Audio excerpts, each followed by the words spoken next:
Assalamualaikum pejuang sehat dimanapun berada, selamat datang kembali di channel YouTube Real Food Corner. Di video kali ini saya akan membuat daging sapi lado untuk diet kenyang. Nah, apa saja bahan dan bagaimana cara membuatnya? Simak video ini sampai selesai ya.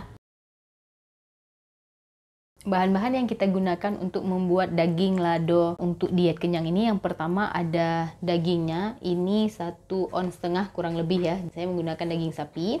Nah, daging sapinya ini sudah saya cuci bersih, terus saya marinasi menggunakan merica atau lada putih dan ketumbar. Nah, jadi ini udah saya marinasi ya. Untuk lada putihnya secukupnya aja, seujung sendok teh yang kalau udah jadi bubuk. Sedangkan ketumbar ini 10 biji yang sudah saya ulek kasar. Jadi teman-teman bisa lihat di sini masih ada ya, kelihatan ketumbar yang saya ulek kasar. Nah, berikutnya ada tomat. Nah, ini tomatnya ada 2 buah tomat biasa dan 5 buah tomat cherry. Jadi kalau teman-teman nggak punya tomat cherry, boleh menggunakan tomat ini 3 buah tomat. Nah, untuk bumbunya kita masih punya 4 cabai merah besar. Nah, 3 cabai rawit. Ini bagi yang suka pedas ya, yang nggak suka pedas ini boleh di skip. Berikutnya ada bawang merah 3 siung, bawang putih 1 siung. Nah, ini bahan-bahan yang kita gunakan untuk membuat daging lado untuk diet kenyang. Bumbunya nanti semuanya ini kita blender ya. Bumbu cabenya dan tomat kita akan blender semuanya. Sekarang kita blender dulu, nanti baru kita lanjutkan di proses memasak. Untuk memasaknya kita menggunakan panci atau wajan atau kuali yang ada tutupnya ya. Nah, karena kita memasaknya tidak menggunakan minyak, jadi ini pastikan wadah untuk memasaknya yang enggak lengket.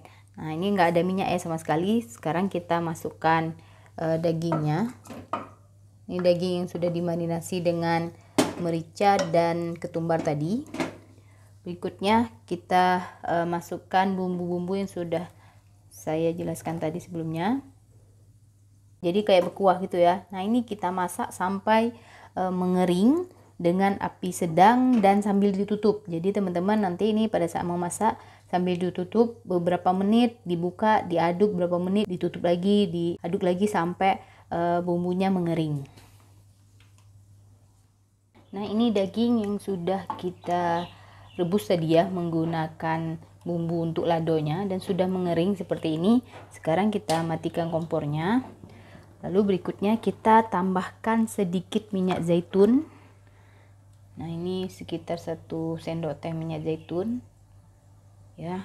Ini kita tambahkan pada saat kompornya sudah dimatikan dan kita aduk-aduk dengan daging sampai tercampur rata. Jadi sudah mengeluarkan aroma dari minyak gitu ya. Jadi ini berasa seperti digoreng padahal nggak digoreng. Nah, kalau sudah tercampur rata seperti ini, sekarang kita akan pindahkan ke wadah yang lain. Daging sapi lado untuk diet kenyang sudah selesai kita masak dan sekarang saya mau coba rasa dulu seperti apa rasa daging lado ini gitu ya. Nah, kita bisa lihat nih bumbu-bumbunya masih terlihat gitu ya. Ini dagingnya, tekstur dagingnya masih kelihatan dan tanpa proses menggoreng sama sekali. Jadi masih kelihatan dagingnya utuh gitu ya. Oke, bismillahirrahmanirrahim. Rasa dagingnya masih empuk dan enak, terus bumbu-bumbunya meresap seperti daging lado. Kalau daging lado biasanya itu kan dia beda ya, enggak ada proses gorengnya, jadi ada crunchy keras gitu daging sapinya. Kalau ini daging sapinya lunak, lembut, tidak perlu usaha keras untuk menggigit dan sangat enak. Terus dari bumbunya ini juga enak, perpaduan tomat cherry dan tomat biasa itu ada asam, ada sedikit manis, terus ada terasa asinnya juga. Jadi walaupun tanpa menggunakan garam dan penyedap, ini sudah sangat enak. Ditambah lagi ada perpaduan aroma dari minyak zaitun yang kita tambahkan di akhir tadi. Semoga bisa menginspirasi teman-teman di rumah yang lagi diet, ingin makan daging lado, bisa buat dengan cara yang seperti ini. Ini bukan hanya untuk orang yang diet, tapi untuk orang yang sudah hijrah ke hidup sehat, jadi bisa mengkonsumsi daging lado seperti ini gitu ya. Semoga bisa menginspirasi teman-teman di rumah. Jangan lupa like, komen, dan share kepada seluruh pejuang sehat yang lainnya supaya hidup sehat ini semakin banyak dan ibadahnya semakin nikmat insya Allah. Sampai jumpa lagi. Assalamualaikum warahmatullahi wabarakatuh.